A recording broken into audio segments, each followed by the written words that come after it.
या ठिकाणचा प्रामुख्याने सारसबागेजवळचा मानला जातो।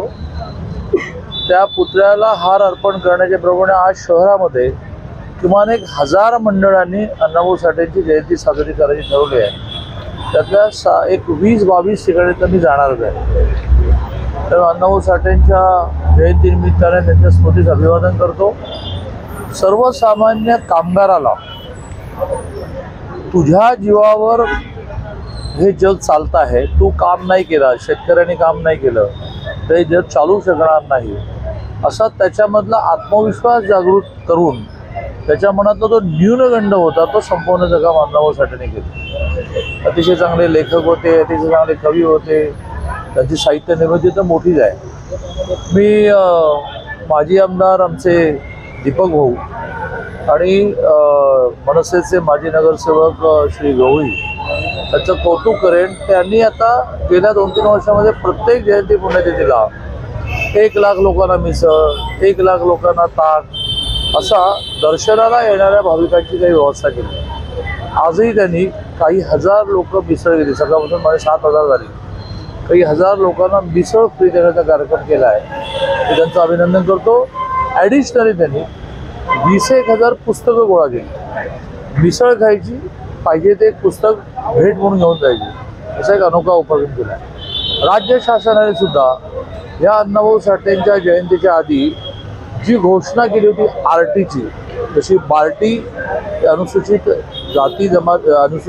जातींसाठी आहे, तशी मातंग समाजासाठी बार्टी नावाची एक संशोधन संस्था ही सरकारने घोषित केली, त्याला निधी दिला आणि आता मातंग समाजामधले गरीब जे आहेत त्यांना शिक्षणासाठी, व्यवसायासाठी बार्टीमधून मदत मिळणार। भारतरत्न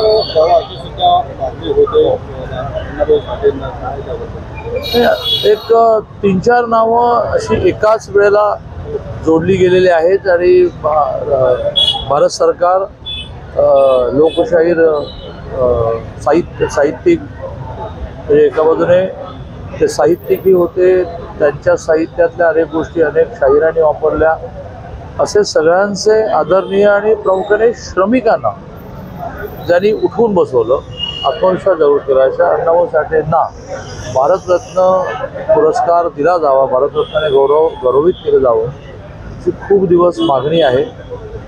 भारत सरकार याचा नक्की विचार करेल। आम्ही सगळेजण, माननीय देवेंद्रजी असतील, माननीय एकनाथजी असतील, माननीय अजितदादा असतील, आम्ही सगळेजण केंद्राशी जोडलेल्या खूप गोष्टींचा पाठपुरावा करतो, त्याचाही पाठपुरावा करतो।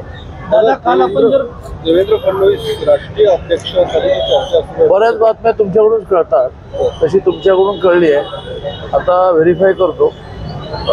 आनंदच आहे, शेवटी माणसाने एक एक पायरी पुढे जायची असते, वर चढत जायची असते। तसं जर ते राष्ट्रीय अध्यक्ष होणार असेल, राष्ट्रीय अध्यक्ष होण्याचे गुण त्यांच्यामध्ये आहेत आणि त्यामुळे केंद्रीय नेतृत्वाने असा विचार केला असला तर आम्हा सगळ्यांच्या दृष्टीने मोठी आनंदाची गोष्ट आहे। उद्धव ठाकरे ज्या पद्धतीने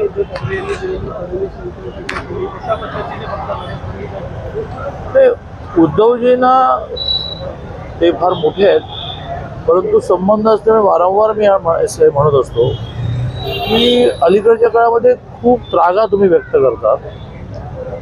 माणसाने तेच बोलावं पण नीट बोलावं, तेच बोलावं पण नीट बोललं पाहिजे। तर ऐकणाऱ्याला असं वाटतं की काय लाख मोलाची गोष्ट बोलला, पण माहीत नाही काय असेल, त्यांची कारणं त्यांना माहिती, पण ह्याची एक रिॲक्शन ही नॉट ओन्ली BJP, नॉर्मल मॅनमध्ये पण येणार। कारण देवेंद्रजी 5 वर्ष केवळ मुख्यमंत्री नव्हते, तर प्रत्येक प्रश्नाला उत्तर शोधणारे मुख्यमंत्री असल्यामुळे सर्वसामान्य माणसाच्या मनात त्याच्याबद्दल खूप प्रेम आहे। त्यामुळे हुशार माणूस हा नेहमी तेच बोलतो पण नीट बोलतो। संपवण्याची भाषा केली जाते, संपवण्याची भाषा केली जाते। नाही, असं खरं म्हणजे उद्धवजींचा माझा कॉलेज विद्यार्थी मी होतो, मी विद्यार्थी कसं काम करत होते भारतीय विद्यार्थी सेनेचे, तिथपासून 40-45 वर्षाचा परिचय, असा त्रागा ते कधी करत नव्हते। अलीकडच्या काळामध्ये प्रत्येक भाषणामध्ये आग पकड, तेच मुद्दे लोकांनी किती वेळा ऐकावे की एकनाथजींनी तुम्हाला दगा दिला। आता एकनाथजींनी तुम्हाला दगा दिला का तुम्ही अन्याय करत होतात, त्याच्यामधून स्वतःची वाट स्वतः एकनाथजींनी शोधली, हा सर्वसामान्य माणसाला माहिती आहे ना की तुम्ही त्यांचा आत्मा हिंदुत्व नावाचं तो दाबत होता. आणि प्रामुख्याने पालघरजवळ आदिवासी भागामध्ये जेव्हा साधूंचं शिरकाण झालं तो टर्निंग पॉईंट आहे. ज्यावेळेला एकमेकांना असं म्हटलं की तुम्ही करता करता काय करतात बाबा. आणि त्यामुळे त्यांनी अन्याय केला तर तुम्ही अन्याय केला हे जग ठरवेल. पण किती वेळा त्यांनी अन्याय केला त्यांनी फसवलं तुम्ही किती वेळा म्हणणार. बाकी विषय आहेत ना विकासाचे. तुम्ही काही नवीन योजना मांडा किंवा आमचं सरकार आलं तर मी हे करणार आहे ते करणार आहे. त्यामुळे एक मित्र या नात्याने ही अशी ह्यांची काय म्हणूया आग पकड का चालली आहे माझ्यासारख्या वडाला प्रश्न पडतो. सुजय विखे पाटील विधानसभा लढवणार अशी चर्चा आहे. राहुरी किंवा संगमनेरमधून त्यांना विधानसभेचं तिकीट दिलं जाणार.